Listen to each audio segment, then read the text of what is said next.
You're like, well, that's not the vision I got kind of for the program right now. So I don't know this to be, like I said, you guys probably a little bit closer than I am, but who's to say that they did not approach those guys about those opportunities and they felt like the roles were too small for who they were? I'm just asking, putting out scenarios. Yeah, no, I I think know they got to one sell more. it differently. Go ahead.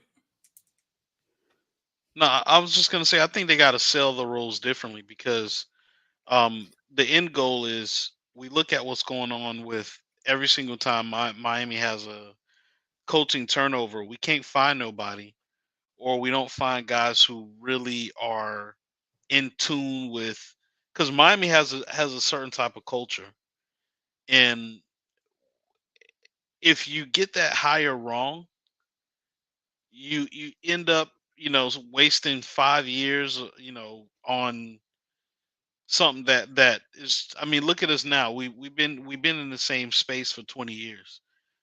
Just like we have to get Mhm. better at developing kids, we got to get better at developing coaches. I think that's a big part of it, because if you start to develop coaches, you start to find the guys who do want to be analysts, to find the guys who do want to be grad assistants, and you find a way to put them through some type of immersion program. It's gonna end up being better for Miami in the long run, because even if they go to get on field experience somewhere else, you'll have guys to choose from coming back to Miami for position coaches and so on and so forth. So we got to start that feeder pattern here, so that way we have a group of coaches who can fill in, who understand the Miami way, and we don't have to go look for it or get guys who hope that they can live up to the hype and all this other stuff. So And I'll that's just how add this I have piece, to look and at it. I'm sorry, but I'll add this piece too. We all know that Mario Cristobal is a grinder, right? And these guys may come in and say, it don't take 18 out of 24 hours to get this job done, right? It doesn't take that. Like Cristobal admitted himself, he's a grinder. Uh, I keep bringing up this show. I remember, I don't know what show it was, some guys or whatever. When basketball was doing good, they went by the Heck Center and they saw Kevin Steele and Mario Cristobal leaving out at 11:30 at night. Is Warren Sapp? I'm not saying he is or isn't. I'm just bringing up, things. Are they willing to put in them 18-hour days? Because NFL is different, right? Them guys work 9 to 5 and pretty much, they put some hours in. Don't get me wrong, but it's cut a little different. You know what I mean? You don't have to worry about recruiting. You're not worried about grades. You're not worried about academics. You're not worried about, you dealing with 53 guys and some reserve dudes, and that's it. Mhm. So it's a little bit different, bro. It's a little bit different, and especially now with this NIL transfer portal, recruiting your own kids back. Got to recruit this kid. Is Warren Sapp willing to and Ed Reed? I think be on the phone for 2-3 hours a day just talking to recruits every day. I don't know. I'm just saying, like, these are the questions we have to ask. I don't know. Um, I That think. don't seem like it'll be too hard to be on the phone talking to kids, especially if you are Warren Sapp. Well, no, I'm What have not we saying, heard? but if you What have we add heard that about to Jason Taylor totality, recruiting? Have we heard anything about Jason Taylor recruiting? Have we seen him on the recruiting trail burning up, kissing I've babies and seen him. eating collard greens? Yeah, I've seen him in some in-home Yeah, visits, some yeah, he's pictures on of some him in in-home visits. visits. Yeah, definitely. Huh? Hmm. Y'all see him in some homes, right? Like every now and then he show up in a big time recruit home, right? A Mm-hmm. gold Yeah, jacket wearer in her house, yes. Right, right. I don't think Jason Taylor's out there. You know what I'm saying? Hitting the road, headed out to West Bumfuck, Florida. I don't think Jason Taylor. I don't think they're using him like that. I don't think you would utilize a Ed Reed the same way or Warren Sapp the same way you would utilize Joe Salavea, right? But I'm right. here to tell you this. I'm here to tell you this. Miami has had a problem with keeping coaches, right? And Miami has been 7-6, 5-7, 7-5. We was 8-3 in 2020. Then we were 6-7 in 19. We were 7-6 in 2018. Our best year was 10-3 in 2017. The year before that, we were 9-4, 8-5. Then we were 6-7. We have been mediocre as fuck, right? So it's not like we've been doing things right Okay. You know what I'm saying? Like, so I guess we've been doing it by the book and getting guys that has coaching prowess, and we've been picking the wrong fucking guys for like the last 15, 20 years. Mhm. So you can't tell me taking a chance with Ed Reed as assistant defensive coordinator or something. It's like, could we go worse than 5-7? Right. But, And but to I, your I point, think go ahead, Rich. I'm sorry. Go ahead. You got it. no, I'm about to say in terms of those guys being on the road like that, I think you don't want them to be on the road. I want a guy like Ed Reed to handpick who he wants to recruit, Ooh, this is because sad. then that kid knows that he's special, right? I want Sapp to be like, this kid over here, nah, man, you hot dog water, I ain't even coming to your house. I want him to Right, do that right, Rich, right, right, right, what gives us the right, right. leverage to do that?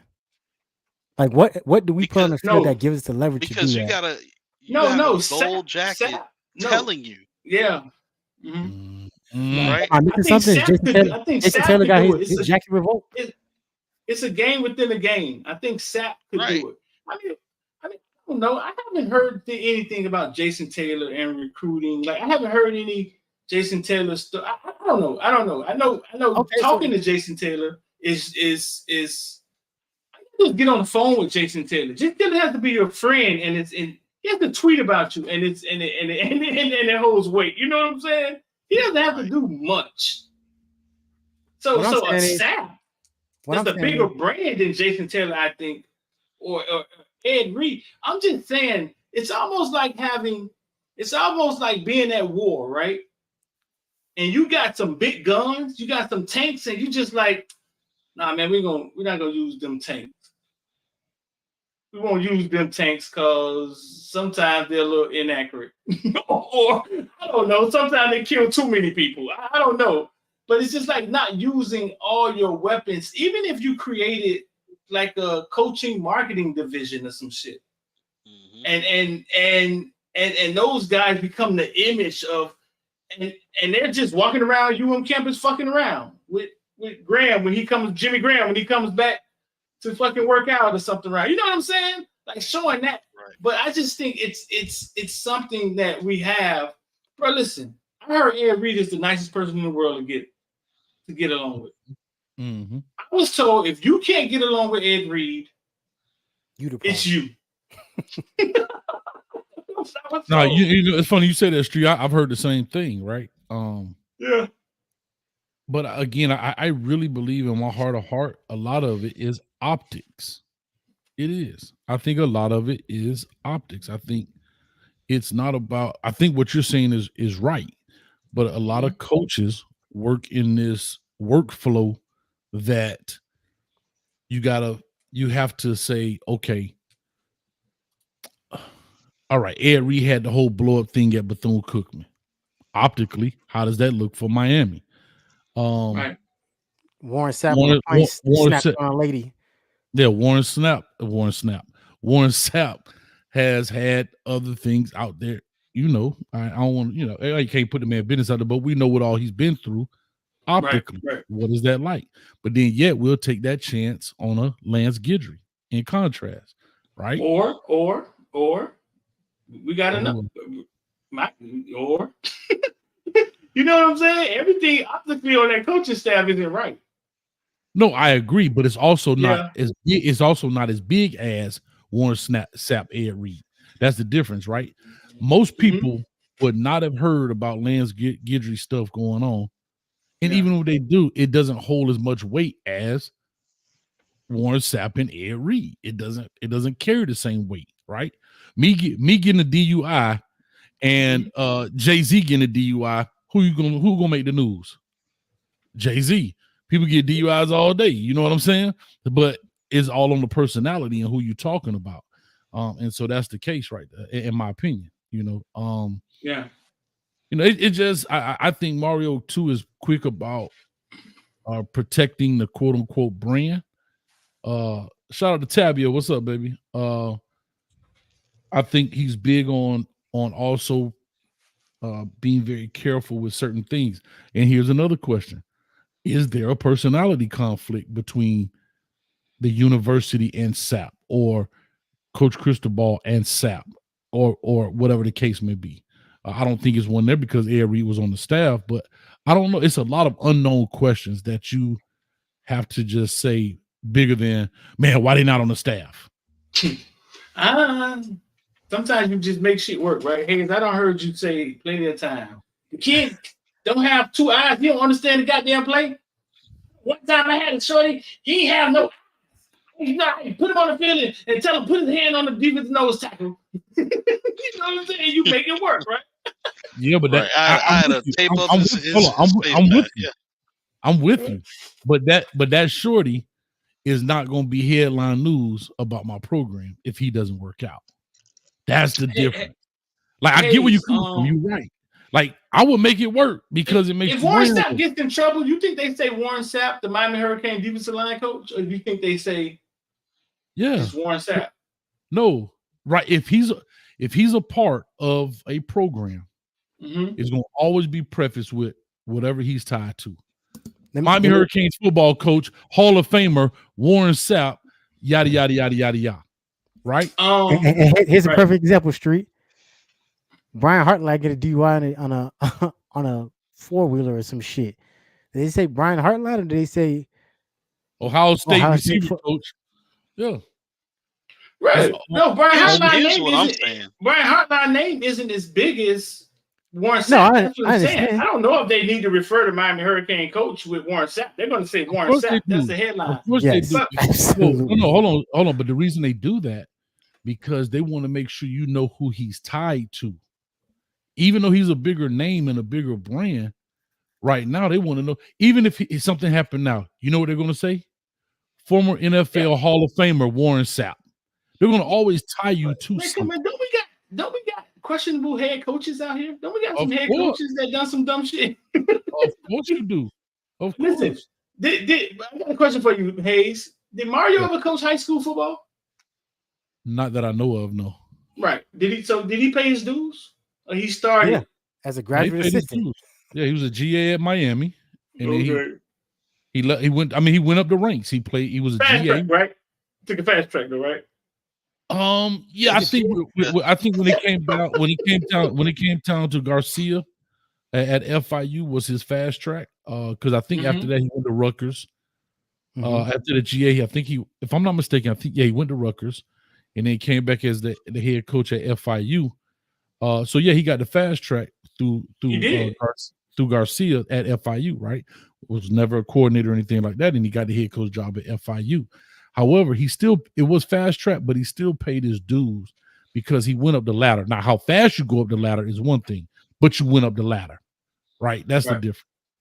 Because like Dan Lanning got fast track. Dan Lanning been coaching just as long as Prime. I think he started in 2015, 2016. This dude already going on his third year at Oregon. So don't get me started. I can't wait for him to fail. Anywho, and you're forgetting that he came back to Miami as a tight end coach under Golden. Then he came back in the Golden, for a couple of weeks or something like that. For a couple of weeks. Did some dumb shit. So there's 2 points there, though. There's 2 points. Number one, maybe Mario should have been a position coach at some point, or I'm sorry, a coordinator at some point, right? Because we see where that experience is lacking when it comes to good answer, Rich. My family feud. Good answer, Rich. Good answer. Number two, we're talking about what I'm talking about is an opportunity to create a feeder pattern where you have guys who want to be involved with the Miami program, give them the opportunity to be able to put their hands on it and build it in some way, shape, or form. Whether it be an introduction to coaching, whether it be an analyst, whether it be marketing, whether it be a NIL gatekeeper, whether it be a grad assistant, but making sure that you're starting those guys out and then let them take it where they want to take it, and let the ones who really want to be a coach weed themselves out.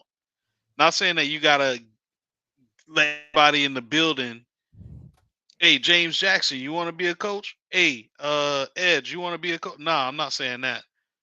But opening the door for those guys and giving them opportunity So that way, guys can matriculate into the coaching realm and then fall where they want to fall from there.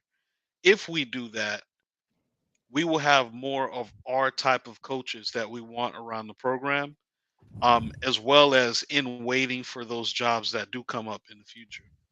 So that's all I'm saying. So Rich, I'll say this. Here's the question, right? I remember when Coach Cristobal first got the job, and I used to ask this question: what does Mario Cristobal do when a native